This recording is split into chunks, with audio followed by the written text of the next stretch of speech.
কারো ঘর নেই, এরও নেই, মেজো ছেলেরও নেই। তিনটে ছেলে, কারো ঘর পর্যন্ত বুড়ো হয়ে গেছে, একটা বেকার ভাতা তাও আমার দেয় না। বেকার ভাতা পান না?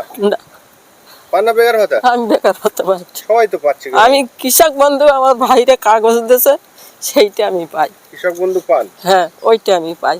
আর বেকার ভাতা পান না? না, সরকারি সুযোগ সুবিধা আমি কিচ্ছু পাই। কন্ট্রোলের চাল পান না? ওই চালটা, ওই কাঠটা করা রেখেছে, ওই চালটা পাই 2 কিলো। 2 কিলো চাল। আচ্ছা, বৃদ্ধ ভাতা যে ভাতা পায়, সেই ভাতা আপনারা স্বামী স্ত্রী কেউ পান? না, আমি পাই। উনি পায়, আমি পাই না। কেন আপনি পান না কেন? হয়নি এখন, আমার হয়নি।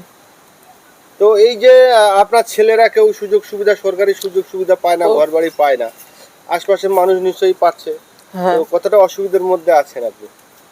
কতটা অসুবিধা হয়? অসুবিধা কিছু নেই, টাকা কি বলবো, তিনটে ছেলে তো এক জায়গায় নিতে কেউ লাগে যাবে, কোনো ব্যাপার নেই। কেউ তিনটে ছেলে কেউ পায়নি না। অভিযোগ বলতে গেলে আমাদের দীর্ঘদিন এই সরকার আসার পর থেকে আমরা এই সরকার, এই পার্টি আগাগোড়া আমি পার্টি করি, আমি টিএমসি পার্টির ভক্ত, এমএলএ সাহেবের সঙ্গে পার্টি করেছি।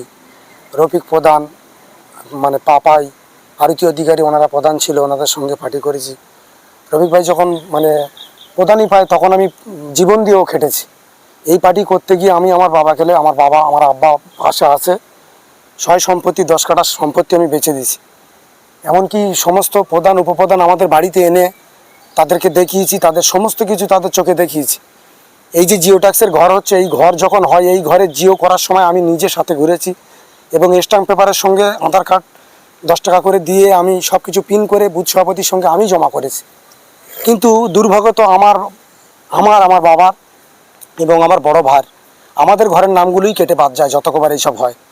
আমি এমএলএ সাহেবের কাছে এবং মুখ্যমন্ত্রীর কাছে জানানোর জন্য আমি আজকের এই মানে এতে এসছি, যে যাতে এমএলএ সাহেব দেখুক। আমি তো বারবার এমএলএ সাহেবের কাছে গেছি, এমএলএ সাহেব আমার চেনে, আমি এমএলএ সাহেবের খুবই একজন ভক্ত মানে মানুষ। তাই আমি আমাদের এমএলএ শওকত মোল্লা, ওনাকে জানিয়েছিলেন বিষয়টা? হ্যাঁ, অনেকবার জানিয়েছি। উনি কি বললেন? উনি বলেছিল, উনি প্রধানের ফোন করে বলেছিল যে বিষয়টা দেখ, এই ছেলেটা পার্টি করে। উনি অনেকবার বলেছে প্রধান উপপ্রধানকে যে দেখ, এই ছেলেটা খুব পার্টি করে, এই পার্টি করে শেষ হয়ে গেছে, এর বিষয়টা একটু দেখ। কিন্তু আমাকে বারবার নিচের মানে উপরের লেভেলে যখন এমএলএ আমার বলে দেয়, প্রধানের কাছে পাঠায়, প্রধান আমার বলে একটু সবুর কর, এইভাবে বলে 14টা বছর আর চলে গেল।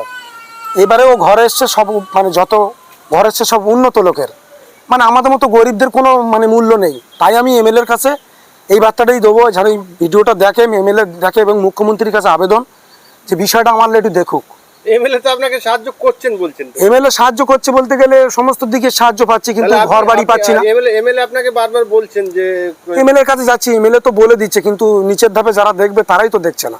তারা কারা? যেমন রফিক ভাই আছে, আমাদের প্রধান সাহেব, আমাদের এখানে তোমার এখন যুব সভাপতি আছে পাপাই অধিকারী, কুতুব আছে।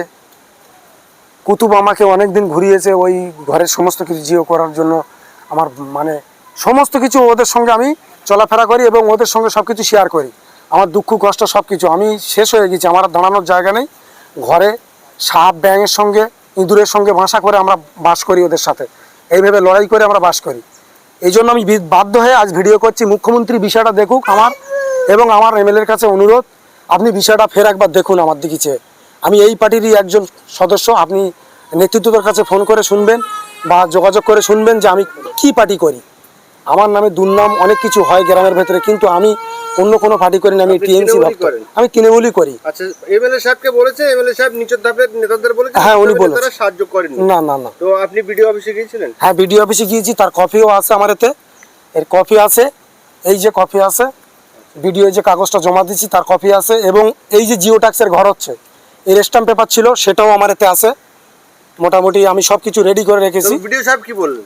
বিডিও সাহেব বললো আমরা হবে, একটু লেট হবে, ধৈর্য ধরতে হবে, কারণ কাগজ এসছে যেমন সিরিয়াল হিসেবে হবে, এইভাবে আশা দেয়। আমি দিদির নাম্বারে ফোন করেছি, প্রতিবারে আমার ওই একই আশা।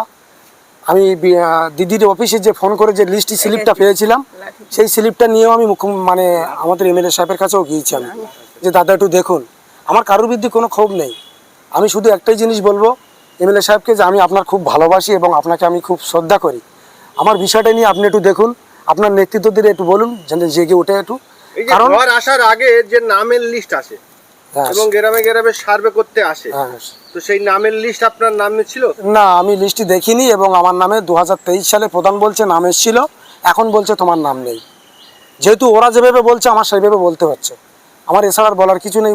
ওইটুকুই শুধু ওরা বলছে, আর বাকি তো আমার আব্বা বলবে। আমার আব্বা আছে, মুরব্বী মানুষ। তোমার নাম কি? আমার নাম শাহিদুল তরফদার। প্রায় 79 বছর। তো আপনি সরকারি ঘর পাননি কোনো সময়? না, আমাদের আর ঘর আমরা চাইনি বা পাইনি। ছেলে ফিরেগা দরকার, আমরা তো চলিয়া ছেলে ফিরেগা হলে ভালো হয়। একটা ছেলে চরের উপরে বাড়ি আছে, হাটখোলার ধারে বাড়ি করে, তারও ঘর নেই, এরও নেই, মেজে ছেলেরও নেই। পরিবারের কেউ পায়নি? না, 3টে ছেলের ঘর দর নেই। এদের ঘর হলে ভালো হয়, ঘরের টাকা পাই। আর যে ঘরে বসবাস করেন এই ঘরগুলোকে আপনার নিজেরা এ আমার আছে, আমি 2 লোকে বাস করি, তো আমার ঘরের দরকার নেই, দরকার ছেলেগা। ছেলেদের মানে সরকারি আবাস যোজনা বহু আগে শুরু হয়েছে, ইন্দিরা আবাস যোজনা থেকে। হ্যাঁ, সেই থেকে আপনি না, কোনো সময় আমাদের ওই ইন্দিরা আবাসে ঘর আসি, মানে আমাদের হয় না। কারণটা কি মনে করেন? কারণ আমরা বুঝিয়ে রেখেছি, কারণ আমরা বুঝতে পারিনি কেন হয় না। না, আগে অনেক লিডার ছিল, পূর্ণ লিডার, আচ্ছা, তারা সব কেউ মরে গেছে, এখন নেই। এখন নতুন নতুন যারা এবার তোমাদের লিস্টে নাম নিয়ে যখন হবে না, এখন পরে হবে। আচ্ছা। আপনার ছেলে বললেন না উনি তৃণমূল করেন, আপনি কি তৃণমূলের সমর্থক? হ্যাঁ, আমি তৃণমূল করি, আমারও তৃণমূলই সমর্থন। আমার আবেদন সবসময় করি, মুখ্যমন্ত্রীর কাছে ফোন করি, আচ্ছা, তাতেও হচ্ছে না? বলে প্লিজ আমাদের প্রতিনিধিকে জানাও। প্রতিনিধিকে বলেনি তোমার প্রতিনিধি কে আমরা কি জানি? তোমার প্রতিনিধি যারা তাদের কাছে জানাও। তো আমাদের প্রতিনিধি মানে ওই পঞ্চায়েত প্রধান, মেম্বার, এদের কাছে জানান হচ্ছে, এদের কাছে বলছি স্যার হবে। এমএলএ শওকত মোল্লা সাহেবকে বিষয়টা আপনি হ্যাঁ, দেখিয়েছেন? সকালবেলা বলে হবে, এমএলএ সাহেবের কাছে যারে বলি হবে। আপনি গিয়েছিলেন শওকত সাহেবের কাছে? হ্যাঁ, হ্যাঁ, কবার গিয়েছিলেন? ও অনেকবার গেছি আমি। আর একবার বলুন, উনি তো মানুষের সাহায্য করে উনি সবাই। বলছে হবে না, কোনোদিন বলি হবে, দেরি কর। লিস্টে যে জায়গার নামে এসে তাদের হয়ে যাবে, আর যাদের আসি না তাদের নাম ফের দেওয়া হবে, হবে তো নাম নিয়েছে নতুন করে? না। না, না, কি নাম আপনার? আমার নাম তহসিল তরফদার। ছেলেরা কার 3টে ছেলে, কারোর কিছু পাইনি আর হয়নি। ওইরকম মাথা খারাপ। এই পর্যন্ত বুড়ো হয়ে গেছে, একটা বেকার ভাতা তাও কাকিমা অভিযোগ করছেন যে যে বৃদ্ধ ভাতা তিনি পান না, আপনি পান? হ্যাঁ, তো আপনি আপনার কাগজপত্র জমা দিয়েছেন, কাকিমারটা হ্যাঁ, দেননি? ওনার দিয়েছি অনেকবার, তাহলে কোনো ত্রুটি আছে? কিচ্ছু ত্রুটি নেই। তাহলে ত্রুটি থাকলে আর এই কৃষক বন্ধু হতো? তাহলে ত্রুটি আপনার নেই, আপনি পাচ্ছেন, ওনার ত্রুটি আছে সেই জন্য হয় পাচ্ছেন। না, বলছি বিডিওর কাছে গেছি, ম্যাডামের কাছে, বলে হবে, দেরি কর। যেখানে যাই বলে সময় লাগবে, ওনার নাম আসেনি, এইবার আসবে, হবে এই বেলা, এই বল। এই পার্টির আগামী দিনে আমি নেতৃত্ব দিছি। আমি বুথ সভাপতির কোলে হয়ে আমি অনেক পার্টির মিটিং করেছি। এমনকি এমপি ভোটের সময় বুথ সভাপতি যখন হজে গিয়েছিল, তখন আমি এই পার্টি আমাদের উপরে ভরপন দিয়ে গিয়েছিল, এই পার্টি আমি চালিয়েছি। কিন্তু পিএমআই কোটার ঘর যাদের আমরা নিজে থেকে কাগজ জমা দিয়ে পিএমআই কোটার ঘর করিয়েছিলাম, পুনরায় তাদের নাম ফের এসছে, কিন্তু আমাদের মতন অসহায়দের নাম আসেনি। এরকম গ্রামে অনেক আছে, তারা ভয়তে ভিডিও করছে না, এই কথাই বলছে যে এমএলএ সাহেব বকবে। আমরা তো এমএলএ সাহেবের ভালোবাসি, আমরা এমএলএ সাহেবকে দেখাতে চাচ্ছি। আমরা বারবার এমএলএ সাহেবের কাছে গিয়ে বলে, সবসময় একটা মানুষ, ব্যস্ত মানুষ, উনি খুব পরিশ্রমে থাকে, সব কথা সব মানে মাথায় রাখতে পারে না।